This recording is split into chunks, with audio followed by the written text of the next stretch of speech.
Throughout the story of Re:Zero, Subaru repeatedly faces ideological conflict that shapes him into the character he will eventually become. Many of these moments act as a test for Subaru where he must choose between the path of sin or the path of virtue. For example, in episode 18, when Subaru wanted to run away with Rem, he was being tempted by the path of sloth. Instead of facing the challenges presented before him, he was tempted to run away from them and leave all his problems behind.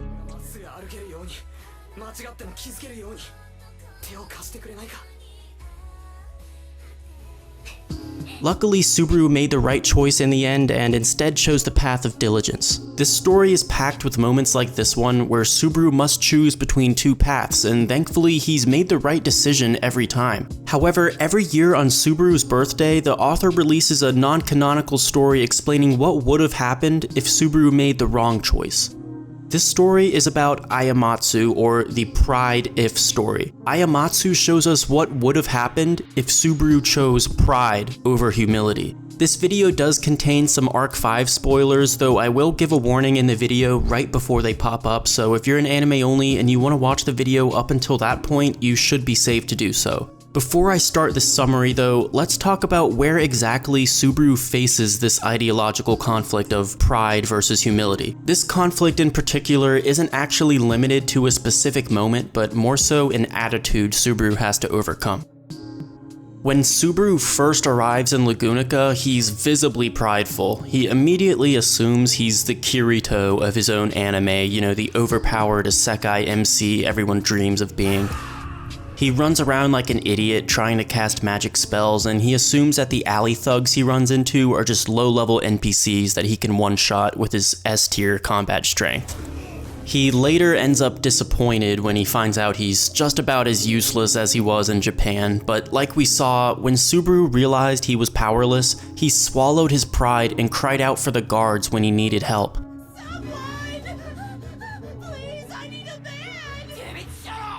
That's why he was able to survive. Reinhard appeared and saved the day because Subaru was humble enough to admit to his own vulnerability. In Ayamatsu, this doesn't happen. Subaru doesn't call out for someone to save him. Even when faced with danger, Subaru's too prideful to ask for help, and that very pride is what ends up corrupting him, leading him down a much darker path. This is Ayamatsu, the Pride If story.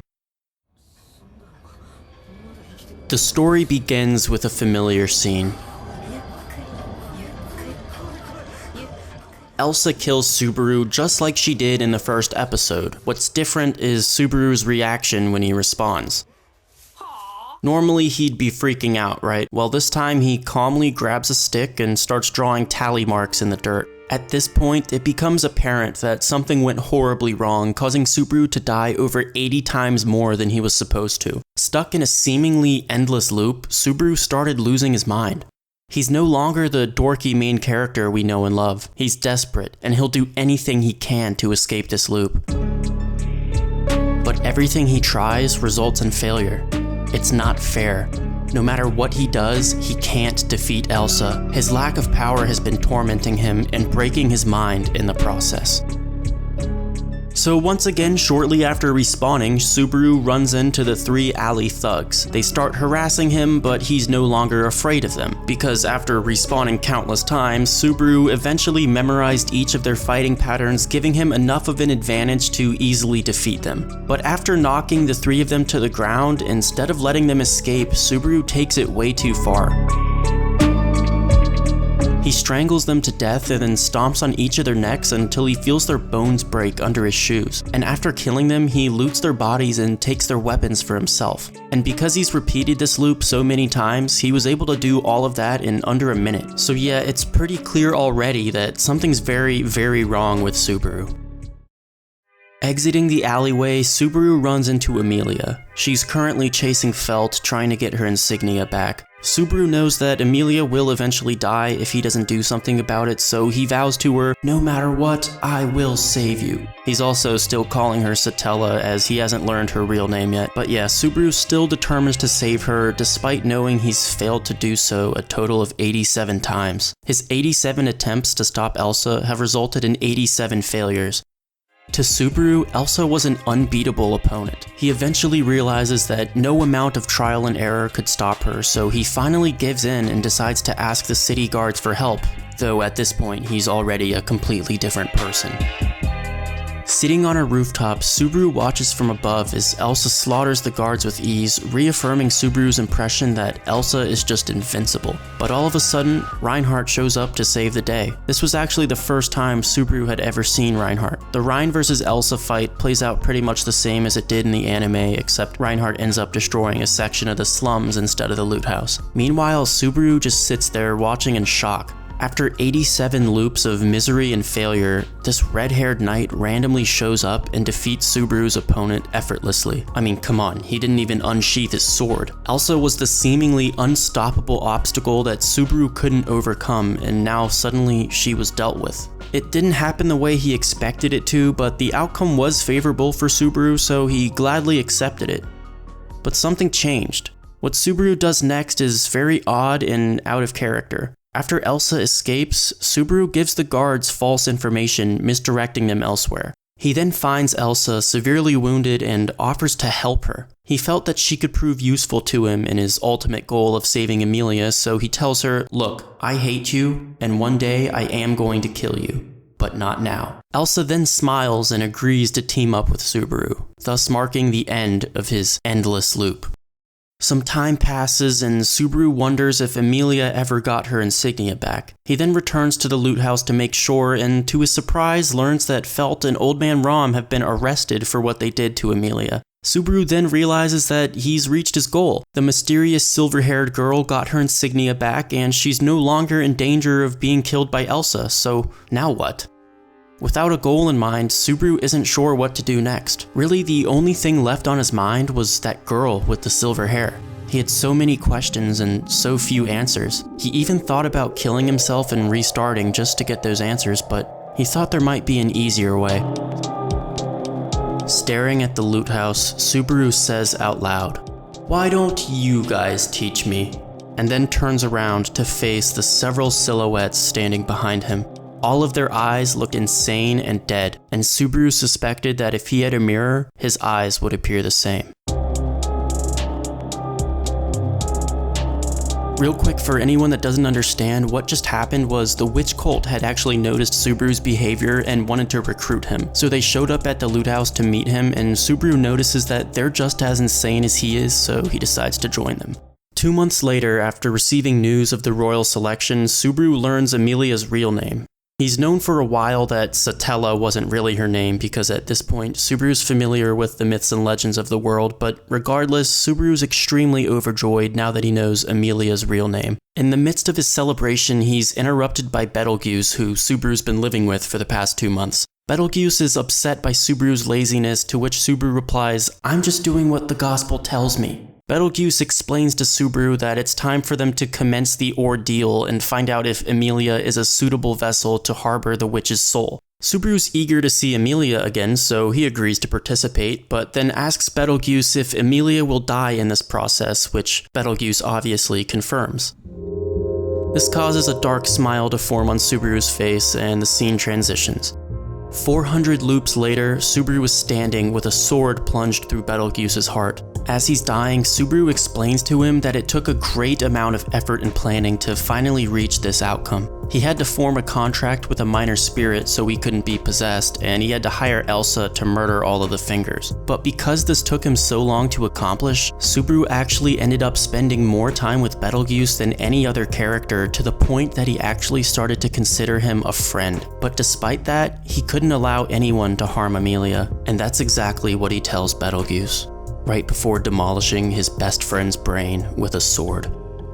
Subaru then meets in private with Rosbal and lets the Emilia camp take the credit for killing Betelgeuse, which would increase Emilia's popularity and thus her likelihood of winning the royal selection. As Subaru's goal satisfies Rosbal's agenda as well, the two of them agree to continue working together. Subaru will do business in the shadows while Rosbal will handle the more public affairs.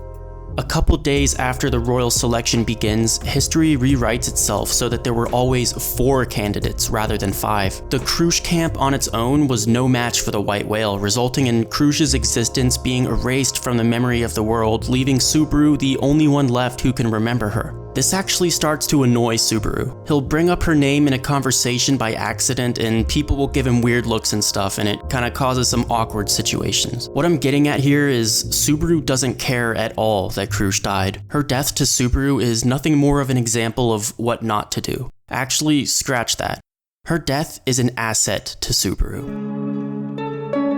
Trapped in a metal prison in the back of Subaru's cave, Felix sits alone muttering questions to himself like a broken doll. Subaru concludes that Krush must have been a major part of Felix's life. So when she got erased from history, Felix's mind couldn't account for everything and he went completely insane. But Felix could prove very useful to Subaru, so he wants to try and reprogram his mind, basically making him a slave. As Felix sits there crying and muttering to himself, Subaru leans in and says to him, "This time, I definitely won't let you kill yourself." This next transition is pretty graphic, but I think what Subaru does to Felix is without a doubt the most disturbing part of this chapter. But anyway guys, I'm pausing this summary real quick because this is the part where the anime-onlies have to leave. Yep, thanks for coming guys, but this is your stop. Beyond this point, there will be Arc 5 spoilers relating to the Regulus character. So I hope you anime-onlies liked the video. Maybe next time you should read the web novel so you don't have to keep clicking away like this. Okay, the summary will resume now. After a fairly big time skip, we're now at a burning mansion with all its doors and windows boarded up.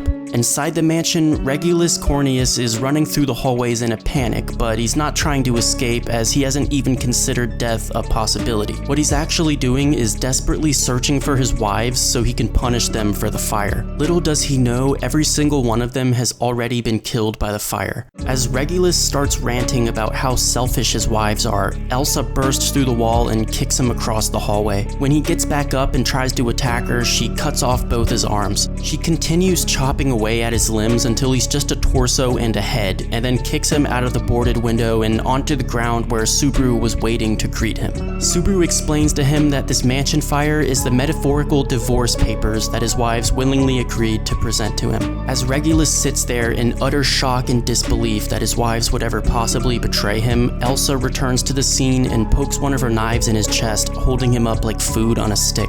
Subaru then orders her to place him in a weaker part of the fire so that the two of them can happily watch him burn to death. Yeah, I left out a lot of details there because that part was pretty graphic and kind of terrifying, but hey, at least they're only killing bad guys, right? Fast forward a bit and Julius is now dying on the floor of a bar after being betrayed by someone he trusted.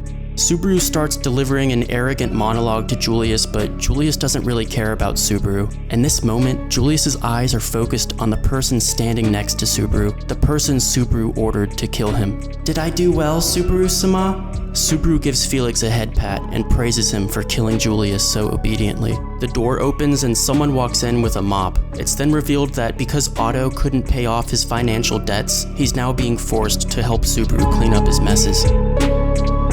As time went on, Subaru amassed a group of accomplices who helped him achieve many of his goals. He eventually eliminated each one of the Sin Archbishops, passing along the credit of their defeat to the Emilia camp. But that still wasn't enough to win Emilia the throne. To guarantee her victory, Subaru would need to become the ultimate villain, and then allow Emilia to defeat him, making her the ultimate hero. To accomplish this, Subaru would first need to eliminate every other villain to assure that he was the ultimate one. Then, he would need to eliminate every other hero to make sure that Emilia was the ultimate one. So Subaru continued down his path of murdering innocents and committing atrocities and slowly whittled away at the other candidates, the witch cult, and anything else that stood in Emilia's way. This continued until there was only one person remaining for Subaru to kill. The capital is on fire. Subaru is in tremendous pain. Around him, buildings collapse. Children and parents cry out for their families. All the while, the inferno grows larger and larger. Welcome to Subaru's newest save point. To get here, it took him over 10,000 loops. Every horrible thing he did was necessary. to bring him to this very point. Reinhard had nothing to say to Subaru. Up until this point, Reinhard had remained calm in every situation, no matter what he was faced with. But now, his eyes were glaring with hatred, an emotion Subaru didn't think he could possibly show. Subaru knows at this point that he can't kill Reinhard, so the closest he can come is to kill his name and kill everything he stands for. Subaru mocks him, saying, "You're the Sword Saint, the sword of the kingdom. You're the knight who protects the kingdom of Lagunica, so tell me, did you even protect the kingdom at all?" As he says this, it becomes clear that the fire isn't just burning the capital. In fact, the entire territory of Lagunica is engulfed in flame. Subaru explains to Reinhard that he's tried to kill him tens, hundreds, and thousands of times. He's studied him, researched him, and tested every idea he could possibly think of. He's gone through every conceivable form of trial and error to kill Reinhard, and nothing worked. He sacrificed Meili and Elsa, Roswell, Otto, the Witch Cult, the Archbishops, and he committed every conceivable crime in existence, but he still couldn't kill Reinhard. So the only thing left in his power to do was to kill Reinhard's name, kill everything he stands for as a hero. Because if a hero can't save anything, then they aren't a hero anymore. As Subaru explains this to him, Reinhard appears visibly shaken. Subaru's voice starts trembling, laced with sobs. The last time Subaru shed tears was his very first day in this world. He never cried during any of his horrific acts, yet here he is, crying over Reinhard's power of all things. Back then, Subaru was jealous of Reinhard. After helplessly dying to Elsa 87 times in a row, Subaru watched as Reinhard just showed up randomly and defeated her with one swing of his sword. Subaru aspired to have that power so much, he began to hate it. And now, Subaru will taste that power firsthand because Reinhard is going to kill him. Reinhard doesn't reach for his sword. Subaru's so weak that it wouldn't even be necessary. Reinhard prepares to kill Subaru with his bare hands, or perhaps his foot would be more necessary. But before he can do so, Elsa, still alive, jumps out of nowhere and slashes her blade at Reinhard, who blocks the attack with his hand, shattering the knife to pieces. Subaru was surprised Elsa was still alive, but there's no time to waste. While Reinhard's preoccupied with Elsa, Subaru gets up and starts running down the hill. "That's enough," Subaru hears. "That's enough, villain." Subaru looks at the source of the voice and says her name, Amelia. He starts trying to talk to her, but Puck steps in, explaining that nothing he says should be taken seriously, but Subaru persists anyway. "Everything I'm about to tell you is a crazy person rambling," Subaru says as he unzips his tracksuit. Yes, this whole time, Subaru had kept his tracksuit sealed away for this very occasion. He wanted to wear it for his reunion with Amelia. Anyway, Subaru continues. "I'm the one who burnt down the country. Nobody could stop me from doing this. Not the guards, knights, nor the heroes. The Sword Saint hasn't stopped me, and the dragon hasn't either. I'm the one who brought the flames of demise that drove this nation to destruction, and nobody can stop me. Except for you. Kill me, and you'll become the hero that saved the world. None of the other candidates could ever achieve anything to top this. Everything I did was to make you the ruler." Amelia blocks her ears, trying to keep Subaru's words out. A tear falls down her cheek, and Subaru feels a shock in his chest. Seeing Amelia cry made Subaru feel guilty. But Subaru knew it would happen.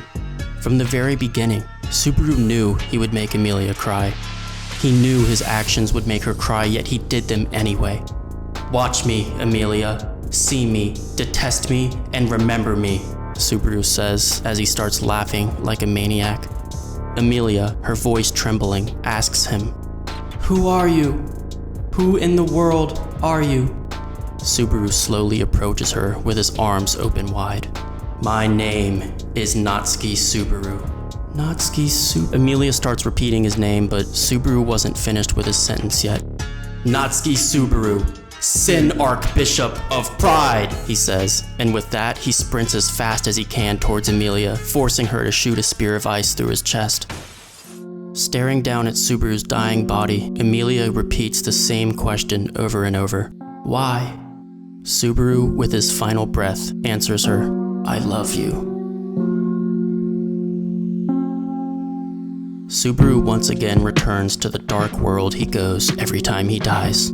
Usually he gets sent out of this place, back into the world, but now something's different. This time, he's satisfied. He sacrificed everything, including himself, to give Emilia a better future. That was his goal, and he reached it. But there's another presence here with him. Someone else in this dark world greets him with a whisper. It was a comforting whisper with kindness and love in its voice. He'd never seen this presence before, but it was oddly familiar. Subaru then accepts that his existence deviates from the spiral of death and welcomes the strange presence. The chapter ends with the words, "Even if you refuse me, I will never forget you." And that's how the Pride route ends. Subaru dies one final death after accomplishing his goal. He actually did it. He got the happy ending he was looking for. A good ending, you could say. Because he was satisfied with his life, Satella released her grasp on him, taking away his return by death and finally allowing him to rest for all of eternity. So why did Subaru go crazy once again? Like I said in the beginning, all of this was the result of a very minor ideological mistake at the very start of the story.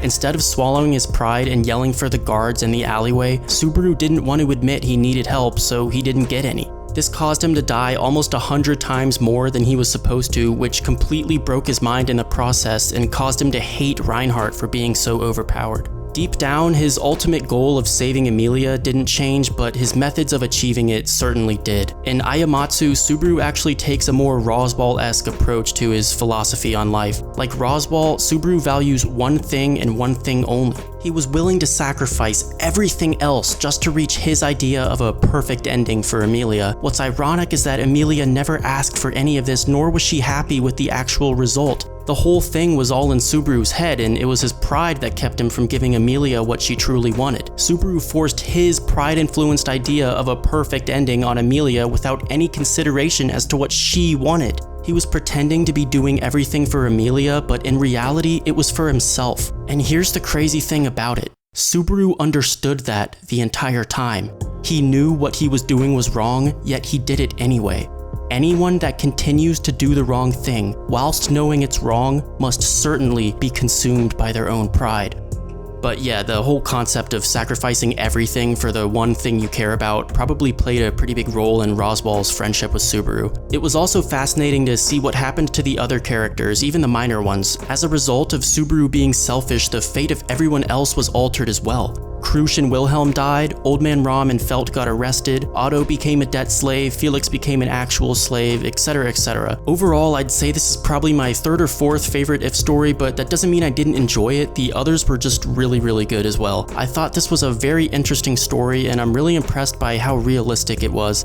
To me, it doesn't feel like a spin-off or a fanfic or anything of the sort. It genuinely feels like the main story gone wrong. It seems very possible that this is how ReZero could have ended up had Subaru not passed the test of virtue, and that's what I like about these If stories. They provide us with a lot of details we wouldn't get otherwise, and they really expand on both the characters and the world. I think the most important detail from this story was that Subaru actually died. In this story, Satella released Subaru from the restrictions of return by death. I'd love to hear some speculation as to why that happened in the comments section. Did Satella really let him die because he was satisfied, or did she maybe just give up on him?